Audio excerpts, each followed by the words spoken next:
All right, I'm going to get started here, even though it's 1 minute early. Today, we're going to look at something I posted on Google Classroom, sort of a review of the last few weeks. We've been talking about this concept called the hero's journey.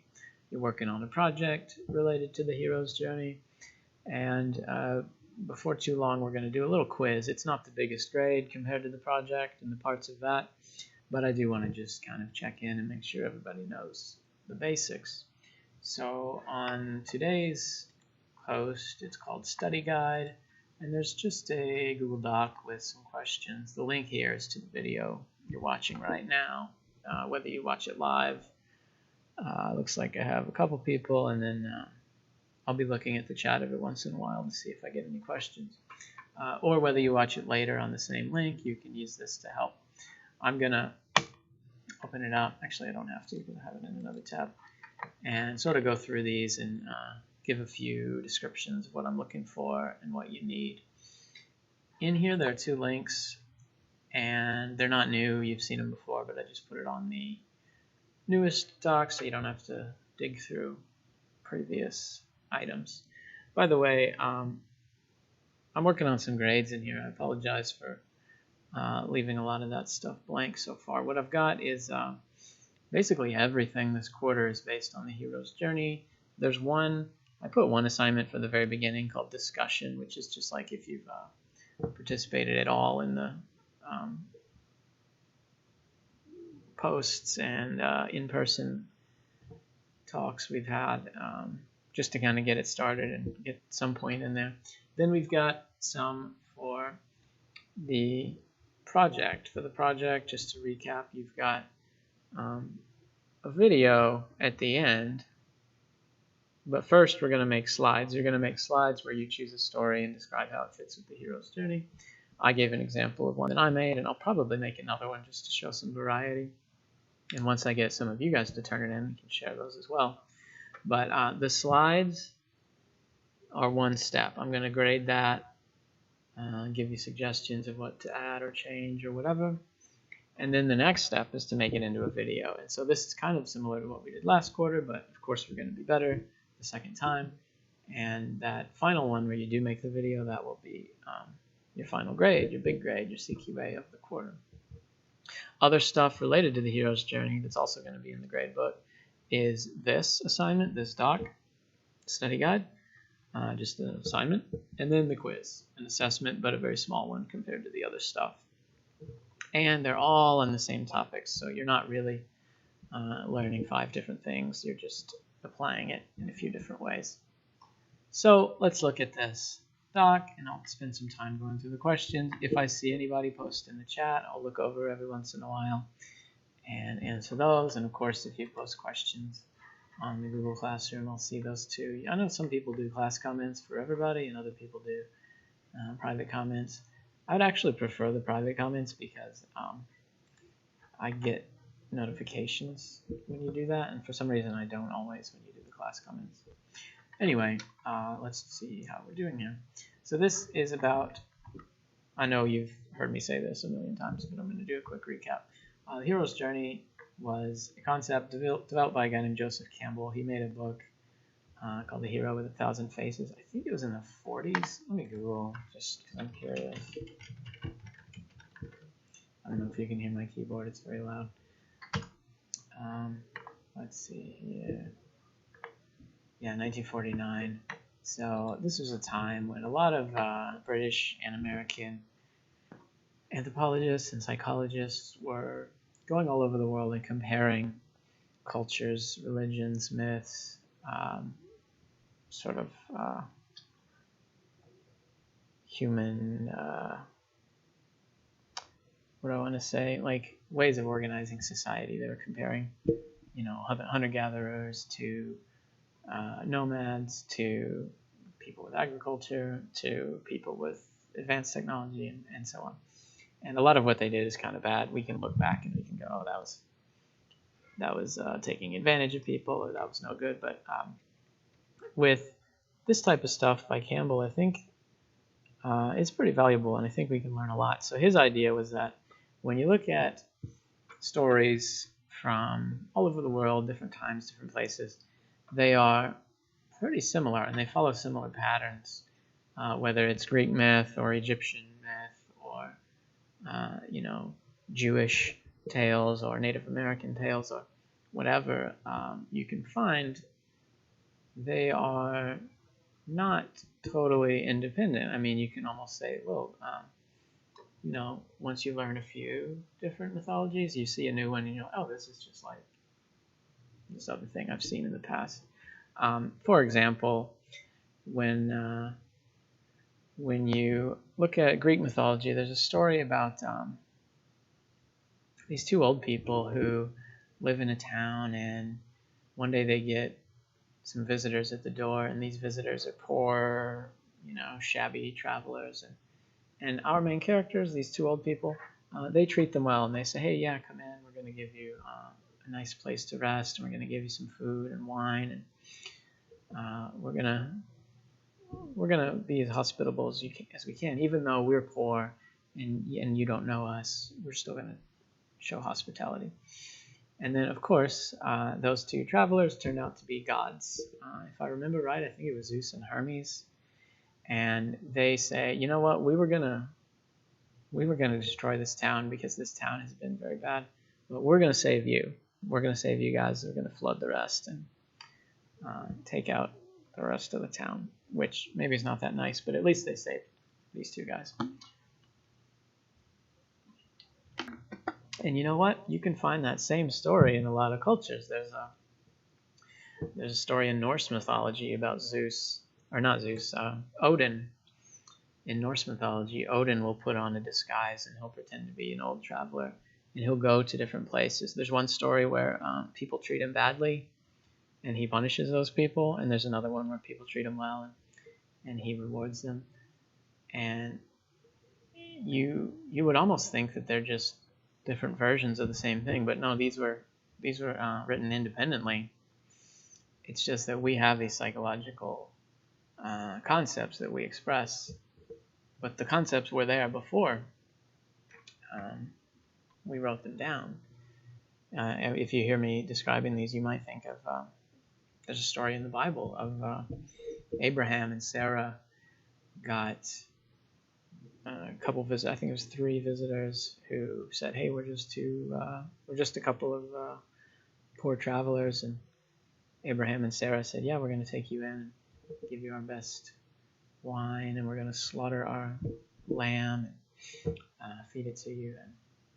And then those travelers said, "Hey, guess what? We're angels, and we're going to give you what you want. We're going to have Sarah have a child," which is what that couple had been wishing for. Which is another similar thing. It's because we have, Campbell's ideas that we have these values within us that we express, but the values were there already. We want to show hospitality. We want to show, love for our fellow man, and so they maybe give it different names in different cultures, but it's the same concept. Anyway, this idea was popularized by Hollywood starting in the 70s because people used it to describe big blockbusters. People would talk about Star Wars and Indiana Jones, and later stuff like Harry Potter and the Hunger Games were described in these terms because they really work, and they really they work in 2 ways. One is you can look at something that already exists and describe it with the hero's journey, and the other is that you can use it when you're writing. You can be like, oh, this is the part where they should go to this step next. Anyway, that was a lot of talking. Let me get to the good stuff. Here's a doc that has the stages of the journey, and when you look at this, it has 17, which is a lot. You don't have to actually mention all of those every time. It's just that this is what Campbell listed in his and what you're going to select from. So maybe if you are looking at a book, a movie, a video game, a myth, a cartoon, they will often do like half of these or something, and you can sort of leave the rest for another time. And once you start seeing examples, you start seeing it everywhere. My computer is losing me here. I'm gonna go back to this in a minute because we're going to see some examples. By the way, I'm getting a little error on the YouTube stream. It says it's not the highest quality. I hope that at least you can hear the audio. And then if the video is a little choppy, that's okay. I'm not showing fast-paced stuff anyway. And then the character types is another way to look at it. Rather than the steps you go through, you've got your hero, your mentor. They have allies in their party. I have to say, I often think of it in like video game terms. So you've got like, your party in an RPG, and you carry around potions and stuff. You've got the shadow, who's like the dark version of you. You've got the enemy, who's the main bad guy. You've got trickster, who would be somebody silly and usually on the good side, but not always. And sometimes they can get hurt, and we laugh at them. Whereas if anybody else got hurt, it would be serious. And then you've got the shapeshifter or the rogue, somebody who's kind of like on your side, but not really, or maybe they work for themselves, or maybe they sort of reveal at the end that they were good all along or bad all along, or changing their minds as well. So let me get into the questions, because you've already seen me go over the examples and so on. And if you look at previous assignments from the last week or two, you can see videos, you can see other stuff that goes into this. Let me go over a couple of these questions, and then I'll end the video and give you guys time. One, we got the call to adventure, because at the beginning, your hero is at home, maybe on a farm, maybe in a small island away from everything, maybe in a sort of modern setting. They might be in a high school, or in a sort of boring office job or something. And then one day they get asked to go on a quest. Sometimes it's the mentor, like if you're Bilbo and Gandalf shows up at the door, well, that's it. He cut out the middleman.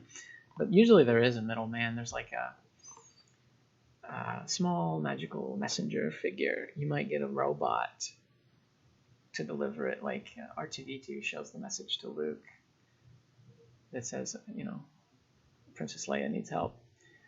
If it's a folktale, it's usually a fox or an owl or some kind of creature. If it's Greek mythology, it might be Hermes, although he has lower level, he can send like messengers of his own if it's not like a big war or something super important. So what's the name of this type? Well, if I were going to answer that, I would look at the character type doc, and I don't want to open it in case it takes forever, but I would see that it's the Herald, the Herald. The Herald is the name of that type. By the way, the word herald means like a guy in medieval times who would actually go, open a scroll and read a message or something. And sometimes it is that. If you look at Disney movies about a kingdom, whether it's Aladdin or Mulan or something, they have those messenger characters who will like literally open up a scroll and read your assignment. But at the beginning, the most important thing to note is that the hero is not a hero yet. They're just a normal person. They're missing something. They're not fully complete yet. They might be cowardly and they don't want to go out. Or they might be complacent and they don't want to improve things. Or they might be kind of too young and they're not ready to grow up, something like that. So they usually say no when they get the call to adventure. And what's the name of that? Well, if I were going to look up the steps, I would see right after the call to adventure, there's a step called refusal of the call. And it could be like a sort of psychological denial where they just say, no, this isn't happening. I can't believe it. I'm just going to pretend it's not real. Or it could be that they totally understand and they actually just decide to say no. Now, that's not the end, of course, and we have a bunch more steps, and something changes their mind. Either they get a big reward promised to them, or they just wake up the next day and have a change of heart, or often it'll be some kind of threat, like, well, if your home gets blown up, well, you can't go home anymore. Or if your friend is kidnapped and you have to go save them. It's often something like that that forces them to go. is that there's a big threat. And after they agree, they leave the normal world, they go into the special world. And when I say the special world, I mean could be just going to a new place, like leaving the planet, or going to the underworld. But it's often like a new dimension, a new plane of reality. You're going into heaven, or you're going into the Matrix, or you're going into Narnia, where it's often not the same rules. Maybe time works differently. Maybe people can't track you.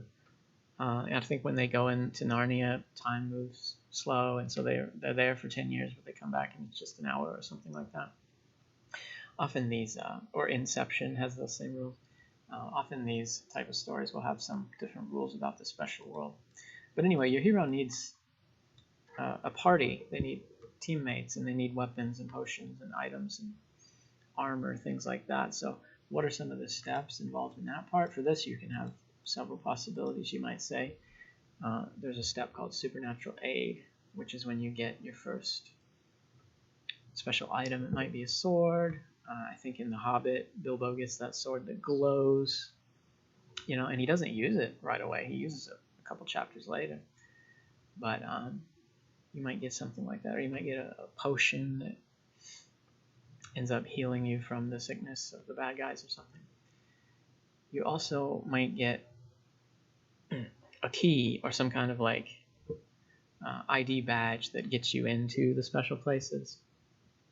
Again, this is very, very helpful to think of it as a video game, because if you play a game, you will often get keys and get different levels of access to new places and so on, if you ever think of it that way. I'll do one more and then I'll end this video, and I can always answer questions later. I don't see anything in the chat, so I don't have any response to those. When you first enter the special world, you encounter a challenge. It's like the first mini boss, if this was a game. You might have something related to the main villain. So in Star Wars, you might run into stormtroopers, but it might be something totally unrelated. You might run into bandits. You might run into quicksand. Indiana Jones might run into snakes. And they're just showing that the world is dangerous now. You're not in Kansas anymore. You're in someplace a little more wild. And so the hero has to defeat this challenge just to show that, okay, I'm not staying the same. I'm getting out of my comfort zone. I'm trying new things, using my items, figuring out what to do, and learning to fight. In The Hobbit, Bilbo has to fight a spider-type creature, and that's not the first thing he encounters. He encounters those trolls, but like the spider is the first one where he actually fights them with the sword and kills one. So you could argue which one of those counts. But anyway, their first challenge is called the Threshold Guardian. Okay, the threshold meaning the difference between the normal world and the special world.